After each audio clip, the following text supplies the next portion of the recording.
ప్రధానమంత్రి national dialysis programme కింద అందుతున్న వైద్య సేవలు పీపీపీ మోడల్లో కాదా? ఏది చూసినా కూడా పీపీపీ మోడల్లో నడుస్తున్నవి ఇవన్నీ గతంలో మీ ప్రభుత్వంలో నడిచినవే.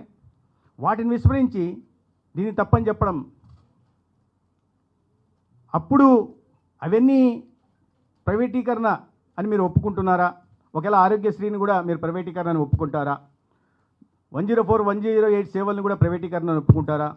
అనేక రకాల ఆసుపత్రులు అందుతున్న క్యాథలాబ్ కానీ ఇతరత్ర డయాగ్నోస్టిక్ వీటిని కానీ మీరు ఒప్పుకుంటారా? చెప్పాల్సింది. చెప్తున్నారో లేదో ఎక్కడన్నా ప్రజాక్షేత్రంలో, ఎందుకంటే ఆయన ప్యాలెస్ల్లో పరిమితం కావడం వల్ల క్షేత్రస్థాయిలో జరుగుతున్న విషయాలు ఆయనకు తెలుస్తున్నట్లేవు. ఆరోగ్యశ్రీ కింద సగటున 3,350 కోట్లు ఖర్చు పెడుతూ గత 18 నెలల్లో 6,000 కోట్లని పేదలకి నాణ్యమైన 25 లక్షల రూపాయల దాకా ఖరీదైన చికిత్సను కూడా అందించడం కోసం కూటమి ప్రభుత్వం ఖర్చు పెట్టిందన్న విషయం గుర్తుపెట్టుకోవాల్సింది. ఆయన పెట్టిపోయిన బకాయిలతో సహా 8,500 కోట్లు, 2,500 కోట్లు బకాయిలు పెట్టి పూర్తిగా ఆరోగ్యశ్రీని ఆయన నిర్వీర్యం చేస్తే, ఇవాళ కూటమి ప్రభుత్వం దాన్ని మరింత పటిష్టపరుస్తూ డాక్టర్ ఎన్టీఆర్ వైద్య సేవ పేరుతో సగటున 350 కోట్లు. మీరు తెలియకపోతే ఏ ఆసుపత్రి నెట్వర్క్ హాస్పిటల్ అడిగినా చెప్తారు. మీరు బెంగళూరులో కూడా అడగచ్చు, కావాల్సి బెంగళూరులో కూడా నెట్వర్క్ హాస్పిటల్స్ ఉన్నాయి. ఎప్పుడన్నా లోటస్ పాండ్కు పర్యటనకు వెళ్ళినప్పుడు హైదరాబాద్లో కూడా నెట్వర్క్ హాస్పిటల్ ఉన్నాయి. అడిగితే చెప్తారు ఎటువంటి వైద్య సేవలు అందుతున్నాయి, ఎట్లా సకాలంలో బిల్లులు చెల్లించబడుతున్నాయనే విషయాన్ని కూడా చెప్తారు. ప్రజలతో ఏనాడు సంబంధం లేని వ్యక్తులు ఈ రకంగా మాట్లాడడం ఆయన వాస్తవానికి ఎంత దూరంగా ఉన్నారనే విషయాన్ని మనం అర్థం చేసుకోవాల్సింది. ఇంకో విషయం, ఏదో లింకు లేని మాటలు మాట్లాడడం. ఆయన చిన్నప్పుడు ఎప్పుడో నేదురుమల్లి జనార్దన్ రెడ్డి గారు మెడికల్ కాలేజీ ప్రైవేటు విధానంలో నిర్మించబోతే పదవి కోల్పోయారట. అప్పుడు జనార్దన్ రెడ్డి గారి మీద అది గ్రానైట్ కేసు కానీ, లేదా శ్రీశైలం డ్యామ్ విషయంలో అచిత పక్షపాతం కానీ, లేదా క్యాపిటేషన్ ఫీ విషయంలో హైకోర్టు తీర్పు ఇస్తే దానికి వారి అధిష్టానం ఆయన రాజీనామా చేయించింది.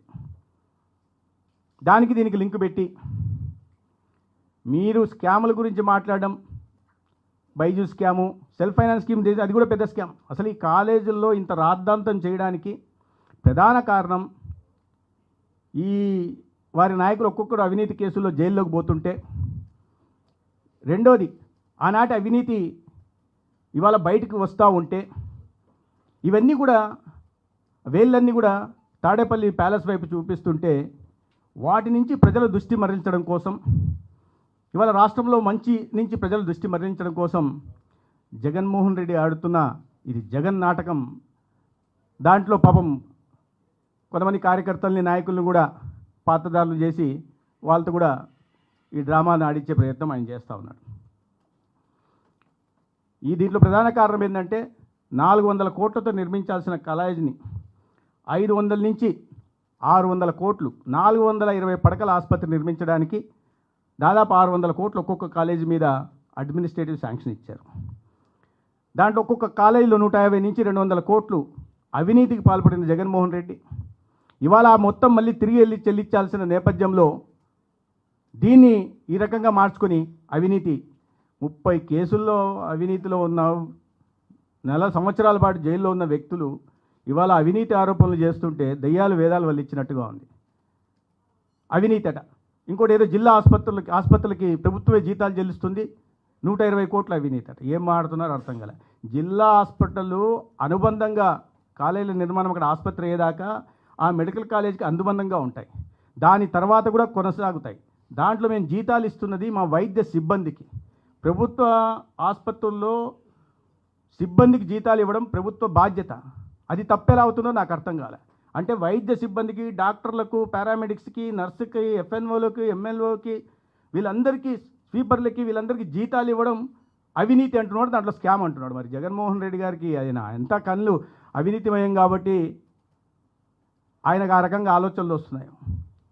శ్రీశ్రీ గారు అన్నట్టు కుక్కపిల్ల, అగ్గిపుల్ల, సబ్బు బిల్ల కాదేది కవిత కనహరం అన్నట్టు ఏదైనా కాదేది అవినీతికి అనర్హం అని భావించిన జగన్మోహన్ రెడ్డి గారు ఇవాళ అవినీతి ఆరోపణలు ఎన్డీఏ ప్రభుత్వం మీద, ముఖ్యమంత్రి గారి మీద చేయడం వాళ్ళని జైలుకి పంపిస్తా అని, వాళ్ళని జైలుకి పంపిస్తా, జైలుకి పంపిస్తా అని మాట్లాడడం చేస్తున్నాడు ఆయన. ఇవాళ అనేక విషయాలు ఆయన ఏదొస్తే అది మాట్లాడడం, చెప్పిందే చెప్పడం, చెప్పిందే చెప్పరా, ఏదో పాచిపల్లి నారయ్య అని ఏదో సామెత ఉంది. వచ్చిన ప్రతిసారి ఇదే మాట్లాడడం, వెళ్ళిపోవడం. దాని మీద ఏదన్నా మీరు చర్చకు రండి, లేదా మీరు చెప్తున్న నిపుణులు ఎవరెవరో ఉన్నారు, చాలా నిష్ణాతులు ఉన్నారు అంటున్నారు కదా, వాళ్ళతోనే చర్చకు పిలిచండి. మేము పిలుస్తున్నాం, రౌండ్ టేబుల్ సమావేశం పెడతాం, దీంట్లో తప్పు ఏదో చెప్పండి. ఇన్ని రాష్ట్ర ప్రభుత్వాలు అవలంబిస్తున్న విధానాన్ని మీరు ఎలా తప్పుపడుతున్నారు? మొన్నటికి మొన్న రాష్ట్ర ఆర్థిక శాఖ మంత్రి గారి దగ్గర పోయి ఇదే రకంగా అవగాహన రాహిత్యంతో మాట్లాడారు. ఆవిడ కూడా చాలా స్పష్టంగా చెప్పారు. ఇవన్నీ కాకుండా స్థాయి సంఘంలో కూడా మనం కూడా మాట్లాడాం. స్థాయి సంఘంలో కూడా 31 మంది సభ్యులు ఉన్న స్థాయి సంఘం, దాంట్లో అనేక రకాల పార్టీలకు సంబంధించిన, భావజాలాలకు సంబంధించిన సభ్యులు ఉన్నారు. వాళ్ళందరూ కూడా చాలా స్పష్టంగా చెప్పారు, ఇవాళ అనుకున్న స్థాయిలో డాక్టర్